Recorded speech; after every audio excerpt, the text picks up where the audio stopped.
What's going on, guys? Today I want to talk about Ariel Hukporti, and this is a guy that, if you guys haven't seen, I interviewed him at the NBA Combine. I've actually been following him for 3-4 years. He entered the draft a few seasons ago, and then he withdrew.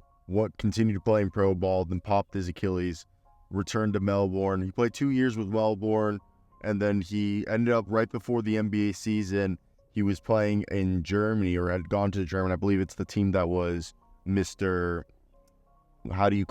Mr. Dennis Schroeder's. But either way, let's talk about Ariel and how he's going to be a huge impact for the New York Knicks. Before we start today's video, I want to hear your thoughts down below in the comment section. What do you guys think of him, and do you guys agree with me?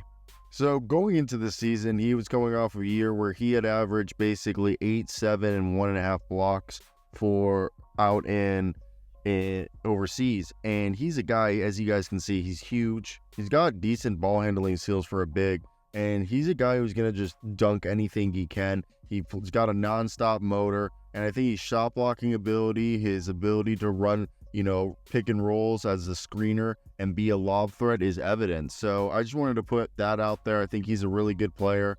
Now, let's talk about it. So he's a rookie, but he's an older guy, and he's quickly seeming like he's going to be part of the team's rotation as they continue to grapple with multiple injuries to key players. As we guys know, Mitchell Robinson's extended absence due to that ankle injury, Isaiah Hartenstein's departure to the Thunder, and Precious Achiuwa's hamstring setback have left the Knicks thin at the center rotation. And with the newly acquired Karl-Anthony Towns being day-to-day, the Knicks are down to Hukporti and Jericho Sims.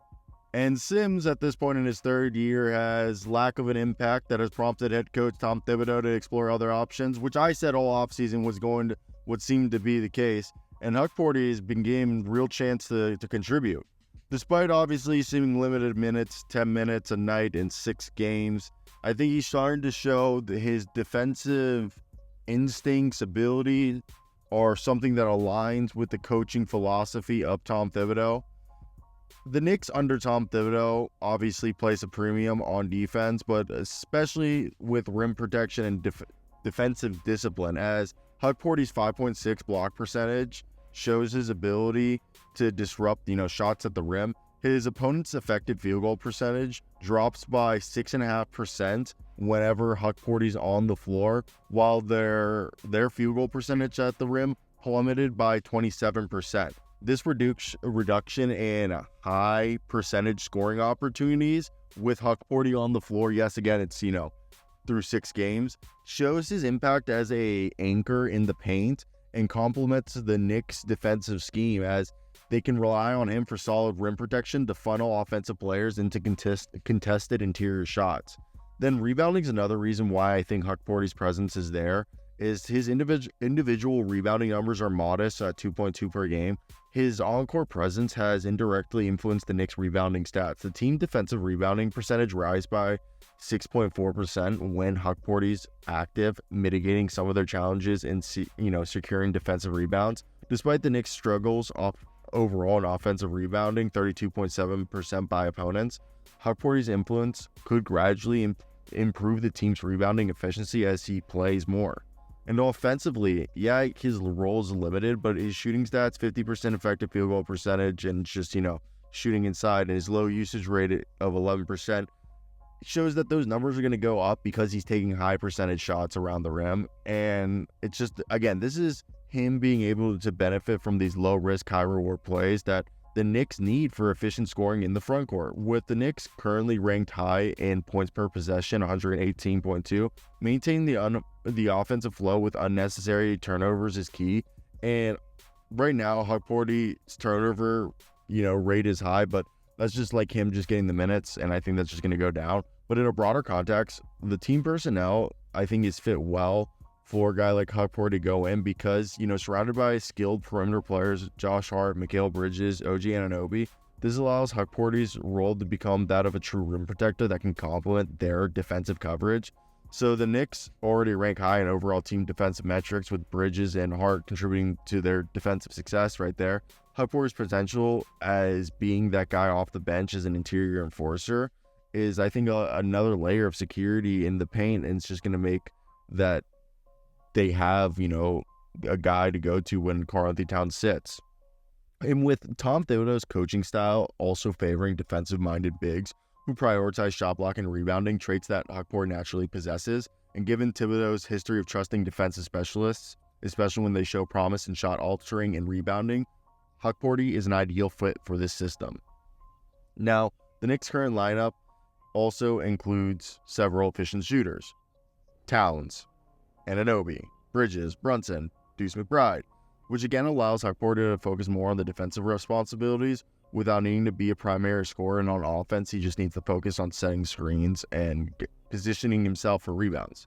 Now, if we look ahead, I think Hukporti continues to adapt well and develops his game. The Knicks could, utilize him as a rotational center from this year and beyond, which will allow them maybe to move on from Mitchell Robinson more easy. And even when Robinson and Achiuwa return, I think if he continues to post solid defensive stats, it could indicate that he could potentially take on that expanded role and providing the Knicks with a stable of rotation centers that maybe will make him comfortable moving on from one of them. And I think his presence could allow the Knicks to manage Robinson's minutes upon his return, minimizing injury risk while strengthening their defensive depth.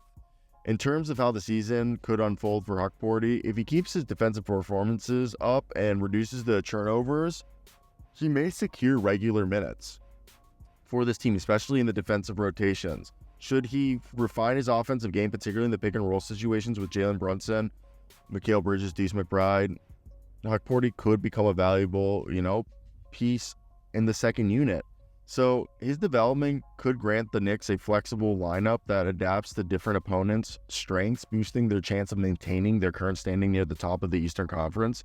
And ultimately, I think Hukporti's rookie season could predictably be a springboard to him having a career as a valuable defensive asset while gradually building on his offensive skills. And as the Knicks look to make a deep run, having Hukporti's growth into a reliable backup center could really be crucial to the Knicks' defensive stability in the playoffs. But yeah, that's kind of my 2 cents on that one. I really like this guy since, when he originally entered the draft, he's actually a really good passer. I think he hasn't showcased his passing yet, and I think that's kind of why his turnovers are a little high. I think he's wanting to show people hey guys, I can actually pass. But it's just something, it's a king he's gonna have to work out. I do personally believe fantastic basketball player, a guy that's gonna go ahead, and in my opinion, we're gonna see a lot, baby. I'm done, guys. That's it. If you guys made it in, I thought I could subscribe it. But tell me what you think of Ariel.